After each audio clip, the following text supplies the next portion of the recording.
నగర్ జిల్లా గంగాధర మండలం నారాయణపురంలో రైతులు తీవ్ర ఆవేదన వ్యక్తం చేస్తున్నారు. ఐకేపీ సెంటర్లో తాము ఎదుర్కొంటున్న సమస్యలను అధికారులకు వివరించినందుకు తనపై తప్పుడు కేసులు పెట్టించారని రైతులు ఆరోపించారు.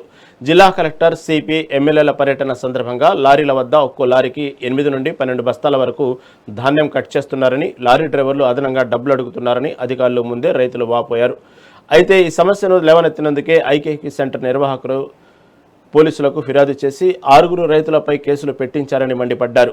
నారాయణపురం ముంపు గ్రామం కావడం వల్ల తమ పోరాటాన్ని అణగదొక్కేందుకే ఉద్దేశపూర్వకంగా ఈ కేసులు పెట్టారని జిల్లా అధికారులు స్పందించి తమకు న్యాయం చేయాలని రైతులు డిమాండ్ చేస్తున్నారు.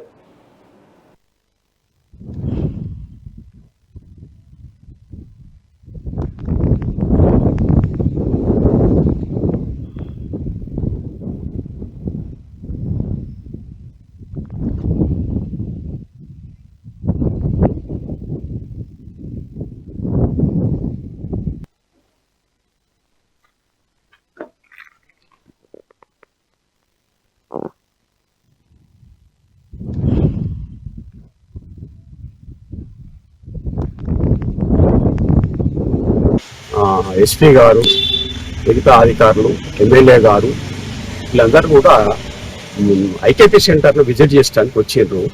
వచ్చిన క్రమంలో మేము కలెక్టర్ గారితో మాట్లాడడం జరిగింది. 42 కిలోలు అంతకుముందు పెట్టినాము.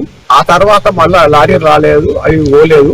43 కామన్ కింద అయితే దించుకుంటామని చెప్తే అయినా పర్వాలేదని చెప్పేసి 43 కామన్ కింద దించుకోమని చెప్పి కూడా చెప్పినాము. అట్లా పంపిన తర్వాత లారీ పంపిన తర్వాత ఒక్కొక్క లారీకి 8 బస్తాలు 12 బస్తాలు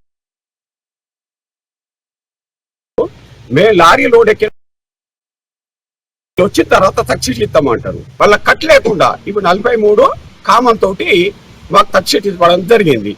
నిన్న కలెక్టర్ వచ్చినప్పుడు కూడా మార్కెట్లో ఈ విధంగా జరుగుతుంది సార్ మేడం అని చెప్పినాము. అలాగే లారీ డ్రైవరు బస్తాకు 2 రూపాయలు ఇవ్వని అట్లయితేనే పోతాయట, లేకపోతే పోటట అని కూడా నాకు ఇంకొక ఒకటి ఉంది. ఆ విషయం అడుగుతుంది. అట్లా ఇట్లా పెంచుకుంటా పోతే ఎట్లా అంటే ఆఖరికి ₹1 ఇవ్వంటే సరే రూపాయి ఇస్తామని చెప్పి ఒప్పుకున్నాకనే లారీ అక్కడికి వెళ్ళిపోయింది.